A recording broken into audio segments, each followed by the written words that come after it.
Well, hello and welcome to Overdevest Nurseries.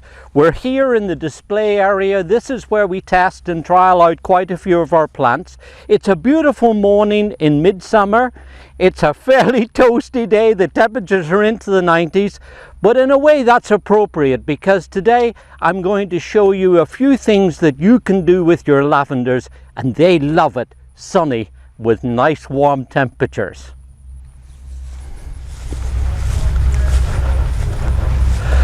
Now, the lavenders that we grow in our gardens come from the Mediterranean. They're called English lavenders, not because they come from England, it's just that they were very popular and grew very well there too. But really the varieties that we grow come from places like eastern side of Spain, southeastern France, the northern and western part of Italy, and into Croatia too. They grow in rocky calcareous soils where there's next to no nutrient but lots of free draining limestone soil and of course lots of sun. Now we're growing two ones here. This is Lavandula hidcote, a short compact English lavender, and then we have a hybrid. This is Lavandula phenomenal, which is a taller, stronger growing variety. Both of them have been absolutely gorgeous in the earlier part of the summer. Started flowering in early summer and have continued for weeks, brought in lots of bees and pollinating insects and butterflies too, and of course lots of wonderful fragrance that wafted in the air. And as you see, they've still got one or two little bits of flower on the tips of the shoots, but they're pretty well finished. And at this stage, there's one or two jobs that I want to show you so that you can get the best from your lavenders. And one of those jobs is now at this time of year to go in and trim off the old flowering stems to encourage a nice bushy compact growing plant that will then regrow and give us a second round of flowering this year. Here's how you do it. Now what you're going to need is a good sharp pair of pruners or perhaps hedging shears. This is what I like to use. But before we get into actually doing it, I'd like to remind you that it's very important that we clean our tools. We do this here on the nursery simply as a matter of course. We use some alcohol, we spray it along the blades of the pruning machines and then just clean it off a little bit. And one of the things about this is that it's important because that helps to prevent diseases and the spread of things like viruses. Just do it occasionally and that'll help to keep your tools nice and clean and in good order, and your plants in better order too. And then it's just a matter of going in with your pruners and snipping off these old flowering stems. I gather together a little bunch like so, and then go in, and as you see, I'm taking a little bit of the young growth off the top of the plant as well. Just trimming them back so that it will be nice and bushy and it'll produce plenty of young fresh growth that will then lead up to making plenty of growth and renewed flower stems. Now, one of the important things about cutting lavenders back is that you try to keep it nice and juvenile, plenty of young fresh growth on it. Now, the leaves on this throughout most of our region are going to be evergreen, so making a nice lush rounded compact plant like this will obviously give you plenty of interest during the winter time as well as during the summer.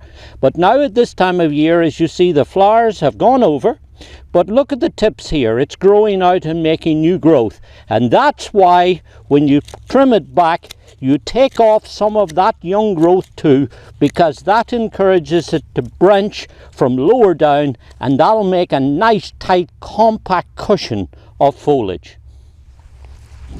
And that's why it's important that you try to trim them back as soon as possible after they finish flowering. You'll find then that if you do this every year, you will encourage lots of young juvenile growth that will come from the base of the plant.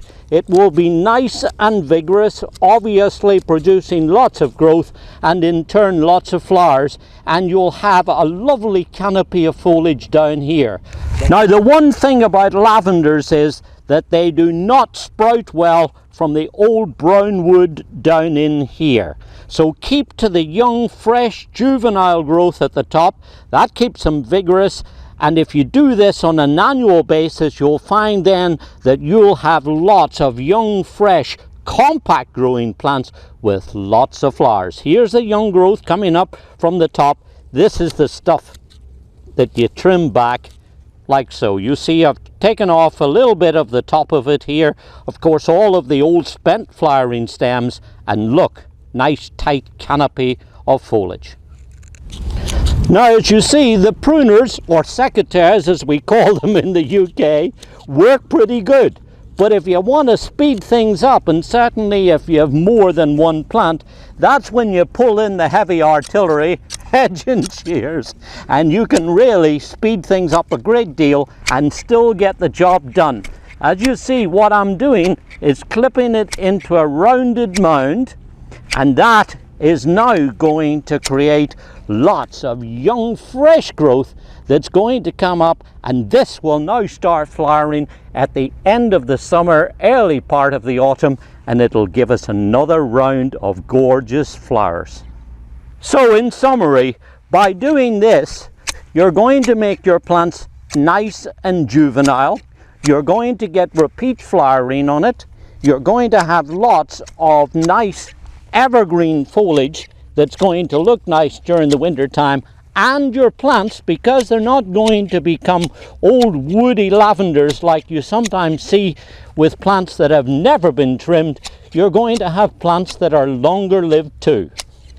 Now, if you'd like to find out more about the varieties we grow, and in particular the different types that you can grow in your garden, you might like to look through this channel. You'll see there that we've featured some of the best performing varieties, ones that are hardy throughout our region, and ones that are going to give you lots of gorgeous, beautiful, fragrant flowers.